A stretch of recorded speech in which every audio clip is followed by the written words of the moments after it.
அதிமுக மிக எழுச்சியோடு பயணிப்பதாகவும் 7 முறை ஆட்சியிலிருந்து மக்கள் தொண்டாற்றி உள்ளதாகவும் திமுக எதிர்க்கட்சி என்ற நிலையை இழந்துவிட்ட போது அதிமுக எப்போதும் இழக்காத மகத்தான மக்கள் சக்தி மிக்க பேரியக்கம் என வாலாஜாபாத் கிழக்கு ஒன்றியத்திற்குட்பட்ட தென்னேரி ஊராட்சியில் நடைபெற்ற அதிமுக பூத் கமிட்டி ஆலோசனை கூட்டத்தில் முன்னாள் அமைச்சர் வைகை செல்வன் எழுச்சி உரையாற்றினார்.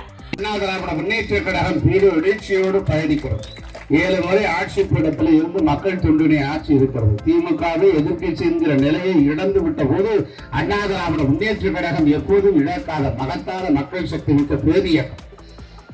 அப்படிப்பட்ட பேரியக்கத்திற்கு நீங்கள் துணையாக இருக்க வேண்டும், தூணாக இருக்க வேண்டும், வித்தாக இருக்க வேண்டும், விதையாக இருக்க வேண்டும், உரமாக இருக்க வேண்டும் என்று கேட்டு அண்ணா திராவிட முன்னேற்ற கழகத்தின் ஆட்சி மலர்வதற்கு நீங்கள் அத்தனை பேரும் அயராது ஒவ்வொருவருடைய தனி உழைப்பு தேவை. காஞ்சிபுரம் மாவட்டம் வாலாஜாபாத் கிழக்கு ஒன்றியம் தென்னேரி பகுதியில் ஊராட்சி மன்ற தலைவர் கலையரசி முனிராஜ், ஒன்றிய இளைஞர் அணி செயலாளர் முனிராஜ் ஆகியோர் ஏற்பாட்டில் வாலாஜாபாத் கிழக்கு ஒன்றிய கழக செயலாளர் அக்ரி நாகராஜ், கழக அமைப்பு செயலாளர் வாலாஜாபாத் பா கணேசன் முன்னிலையில் மாவட்ட கழக செயலாளர் வி சோமசுந்தரம் தலைமையில் நடைபெற்ற பூத் கமிட்டி ஆலோசனை கூட்டத்தில் முன்னாள் அமைச்சர் வைகை செல்வன் கலந்து கொண்டு ஆலோசனை வழங்கினார்.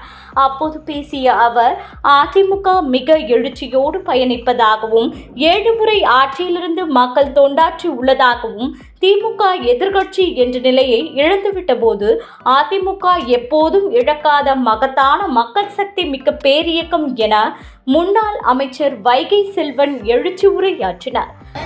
புரட்சி தலைவி அம்மாவின் புகழ், புரட்சி தலைவி அம்மாவின் புகழ், புரட்சி தமிழர் எடப்பாடியார், புரட்சி தமிழர் எடப்பாடியார். அதனைத் தொடர்ந்து ஊத்துக்காடு ஊராட்சியில் வாலாஜாபாத் கிழக்கு ஒன்றிய செயலாளர் அக்ரி நாகராஜ் ஏற்பாட்டில் நடைபெற்ற பூத் கமிட்டி ஆலோசனை கூட்டத்தில் முன்னாள் அமைச்சர் வைகை செல்வன் அவர்கள், தமிழ்நாட்டில் உள்ள அனைத்து மக்களும் ஒரு முடிவோடு இருப்பதாகவும் திமுக தீய ஆட்சி, புரட்சி தலைவர் எம்ஜிஆர் கூறியது போல தீய சக்தி கருணாநிதி மட்டுமல்ல, அவர் மகனும் தீய சக்தி, நல்லாட்சி மலர்ந்திட அதிமுகவை வெற்றி பெற செய்ய வேண்டும் என்று ஆலோசனை வழங்கினார். எடப்பாடியாரை கோட்டைக்கு அனுப்ப வேண்டும், ஸ்டாலினை வீட்டுக்கு அனுப்ப வேண்டும், இதுதான் எங்க முதல் வேலை. கோதண்டராமன் சொன்னார். இந்த பக்கம் ஊத்துக்காடு கருணாநிதியும் ரொம்ப ஸ்ட்ராங்கா இருக்கிறார். அம்மா எடப்பாடியாரை கோட்டைக்கு அனுப்பணும், ஸ்டாலினை வீட்டுக்கு அனுப்பணும், ஓட ஓட விரட்டணும்னு சொல்றாரு. ஆக கழகத்தினுடைய ஒட்டுமொத்த நிர்வாகிகள் மாத்திரமல்ல, தமிழ்நாடு இருக்கிற மக்கள் அத்தனை பேரும் இன்றைய தினம் ஒரு முடிவோடு இருக்கிறார்.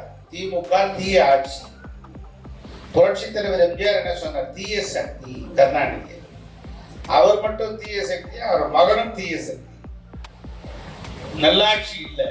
இந்நிகழ்வில் மாநில எம்ஜிஆர் இளைஞர் அணி இணை செயலாளர் SSR சத்யா, வாலாஜாபாத் பேரூர் செயலாளர் மார்க்கெட் அரிக்குமார், வாலாஜாபாத் கிழக்கு ஒன்றிய தகவல் தொழில்நுட்ப பிரிவு செயலாளர் புத்தகரம் பாண்டியன் மற்றும் ஏராளமான அதிமுக கட்சி நிர்வாகிகள் பங்கேற்றனர்.